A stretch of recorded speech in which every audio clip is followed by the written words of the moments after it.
Girl, I have so much I want to talk about, from like recently realizing that I am that flight attendant, that extra over the top flight attendant. Yes, I am she is me. When it comes to packing my suitcase, like, it's a whole experience. We're gonna get into that. I want to talk about how it's actually the best and worst time to become a flight attendant. I want to talk about the fact that ScentsAngel is sponsoring today's video, which I am so excited about. Thank you so much, ScentsAngel, for sponsoring today's video.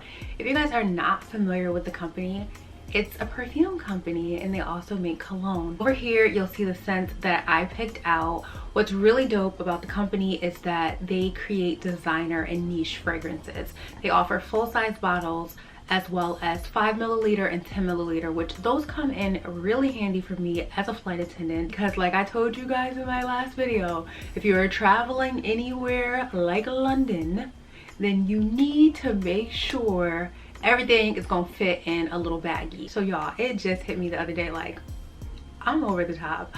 I really love fashion, I really love makeup, beauty, I love it all. And I realized that when it comes to my layovers, I actually look at the weather before I'm going to the destination. I pack a super cute outfit based on that weather, but then I also have backups just in case anything happens. Like, I meet Gabrielle Union and she's like, hey, do you want to come with me to this event? Part of me feeling good is looking good, but also smelling good. And I need a good fragrance. So that's where ScentsAngel comes in, because here's the 5 milliliter that I can easily pack in my bag.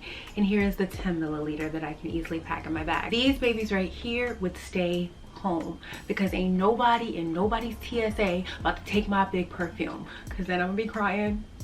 And that might be a no-go item. No, but you guys understand what I'm saying. What I did when I was picking out the perfume is I actually read through the different ones. So for Zoe, what I really like, for Zoe captures the smell of holidays and St. Bart's with her. Literally, that's all I needed to read. When I read holidays and St. Bart's, if you guys know, if you guys have been keeping up with me, you guys know I love St. Martin, I love St. Bart's, Anguilla. Like, that is my space over there. So this one is a very subtle scent. I'll be honest, I ordered this one based off the bottle. I just thought that it was so beautiful. I really love the rose gold color with the pop of gold for the top. So I ordered this literally just based off of how it looked. I will say that when it comes to this smell, when I first opened it, the first thing that came to my mind was my mom. I kid you not. So I was like, you know what?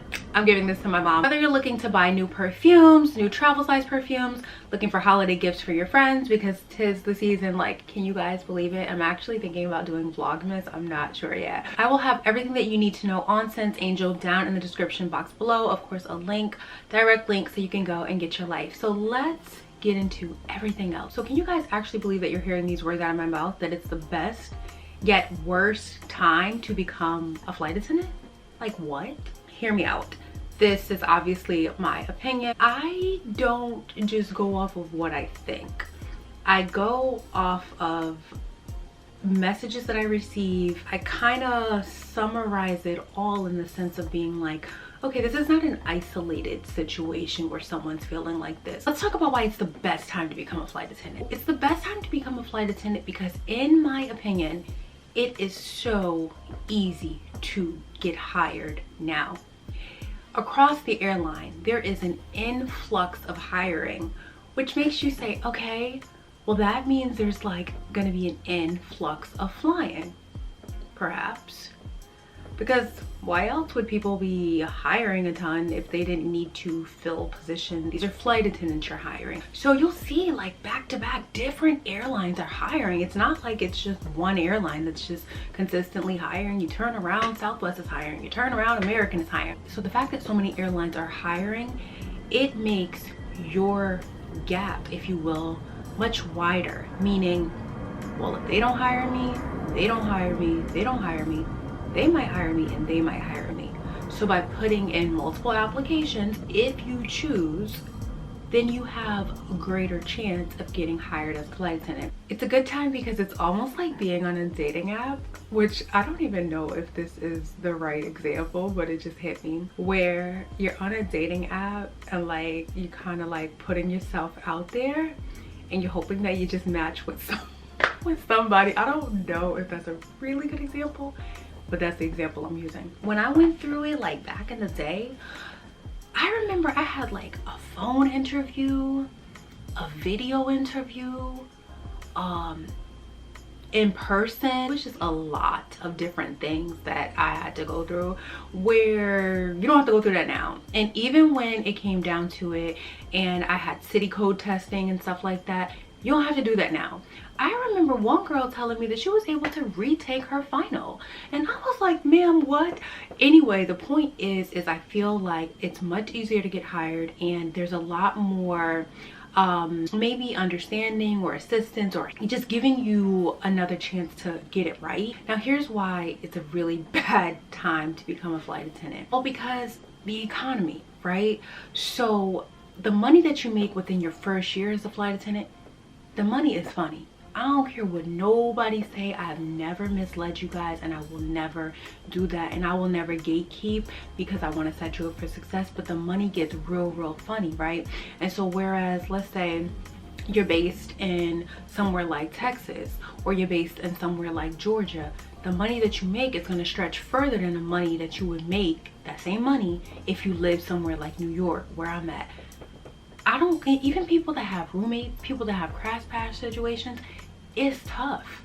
So it's really bad in the sense of like, yo, let's say you got a mortgage, you got rent over there, but then you got to have a crash pad over here. Or even if you're paying for hotel rooms, the price of everything is up.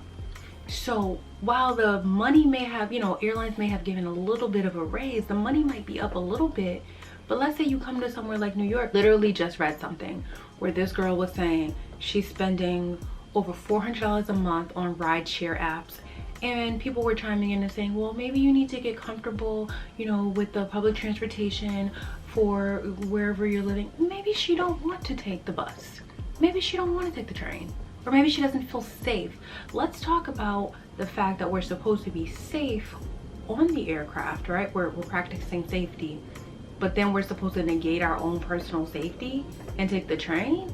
No, maybe she don't feel safe. And yo, people are crazy. Like, crime is up, everything is up. And so, you know, when you really think about it, you hope and you pray that you can get hired in alignment, right? So maybe you had your eyes set on working for JetBlue, but you got to tell yourself, actually, you know, if I were to work for Horizon Air, hypothetically speaking, whatever, they have a base right here, and there's a 90% chance that I can get based at home. So you need to factor in where you're going to be based, what are your possibilities, and how quickly can you get out of that base if you need to. What are the expenses like? What's the real breakdown on flight attendant pay? We don't get paid until the door closes. Okay, until the door opens. That is our hourly pay. I told myself I have to get back to doing what I love, and in the midst of doing what I love, it also lets me earn money. So by working with brands, working directly with brands and things like that, it allows me to fulfill my purpose, but also have financial gain, have additional streams of income. Two big things that people do is they do waitressing, like bartending, and then they also do online teaching just to make, you know, additional money. You have your mind right in the sense of, oh, I can go into this field and I can have multiple streams of income, then I say by all means do it. But truth be told, right now, and I'm filming this video November 2023, and you guys probably, I don't know if you can hear it, but a plane just went by, but I'm filming this video November 2023. It's a hard knock life in terms of coming by trips for a lot of people, because maybe it's a situation where the only trips available out of LaGuardia, but you're a JFK kind of girl, or JFK is closer to your house and LaGuardia is kind of far. So in terms of specificity, it's a tight month for some people. I like to drop my whole schedule. That's what I do, that works for me, and then I pick up as I go. But in the midst of picking up as I go, if I see a really good trip that goes into open time, that trip is being awarded based on seniority. So that's a seniority driven trip.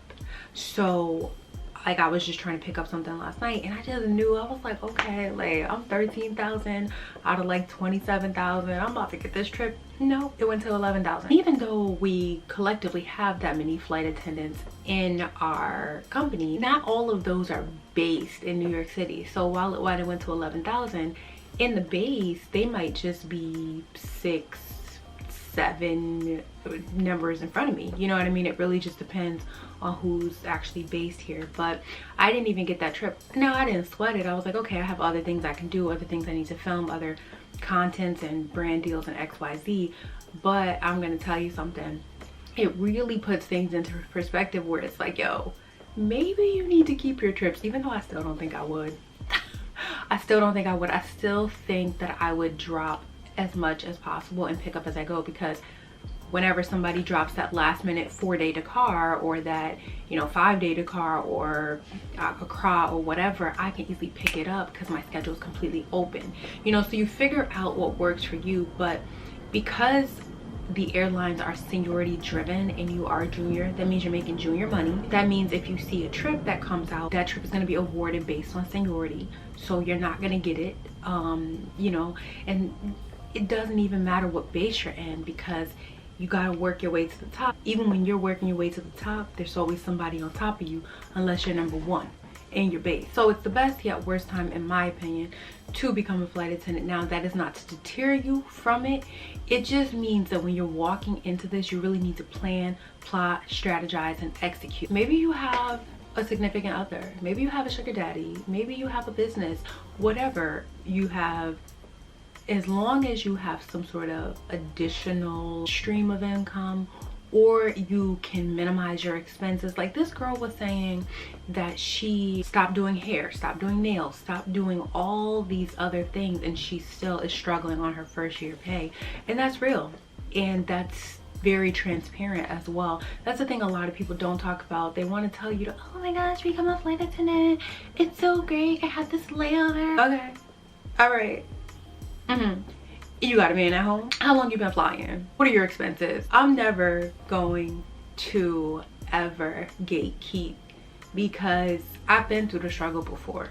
I know what that looks like. I know what that feels like. You know what I'm saying? Like just your mental, your physical, your overall well-being, to not feel safe, all of those things.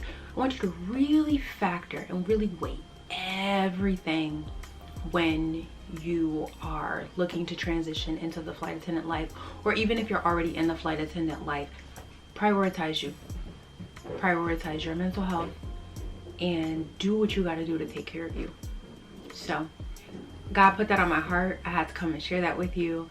And my thoughts just be all over the place. I'm such a dreamer. I'm such a freaking dreamer. I love that about myself. I'm just a big dreamer. I'm a big dreamer. I know that everything is achievable with hard work, which means that if you want to become a flight attendant, you can, right? But you might have to sacrifice a little bit. But always make sure if you're sacrificing, it's for the betterment of you, the betterment of yourself. So anyway, I'm about to spray myself with some perfume, and then I'm heading out to get vegan cupcakes because I'm celebrating my goddaughter's birthday this weekend. She doesn't know, and I'm so excited to just celebrate her and to just love on her. Thank you for watching, if you're still here at this point, and thank you so much to ScentsAngel for sending me these lovely fragrances.